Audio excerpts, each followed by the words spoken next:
l'eau a la bonne idée de geler à 0 degré et de bouillir à 100 degrés. Ce n'est pas bien sûr parce que l'eau est un liquide discipliné. Non.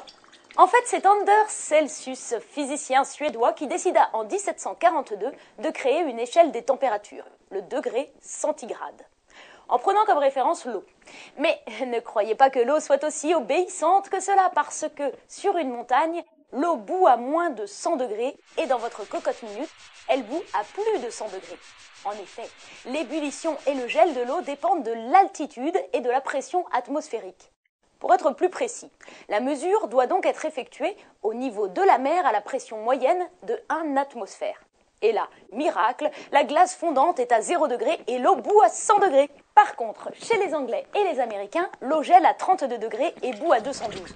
Non pas que l'eau anglaise ou américaine soit plus capricieuse que la nôtre, mais parce que les Anglais utilisent une échelle différente, l'échelle Fahrenheit, inventée comme son nom l'indique par Daniel Gabriel Fahrenheit. Cet Allemand mesura la température d'un hiver très rigoureux à Danzig, sa ville natale, et décida que la température la plus froide qu'il serait capable de mesurer serait le 0 de son échelle, et la température du sang d'un cheval le 96 de cette échelle. Avec cette définition des températures, l'eau gèle à 32 degrés et bout à 212.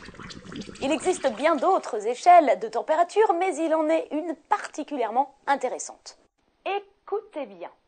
La matière s'échauffe à cause de l'agitation de ses atomes et de ses molécules. Plus les atomes bougent vite, plus ils s'entrechoquent, et plus ils s'entrechoquent, plus la chaleur monte. A l'inverse, bien sûr, plus les atomes ralentissent et plus la chaleur descend. Lorsque les atomes ne bougent plus, la température atteint une sorte de zéro absolu. Toutes les particules constituant la matière sont inertes. Même les électrons cessent de graviter autour de leur noyau. Difficile d'imaginer un état inférieur. Essayez d'être encore plus immobile qu'immobile. Impossible. Ce zéro absolu est la base de l'échelle de Kelvin. 0 Kelvin est la température que l'on obtient lorsque toutes les molécules sont arrêtées. En réalité, personne n'a jamais atteint cette température. Mais parce que, à des températures proches du zéro absolu, on pense pouvoir faire des machines électriques qui consomment beaucoup moins. Les recherches pour s'approcher du zéro absolu sont très nombreuses. Limpide, non ?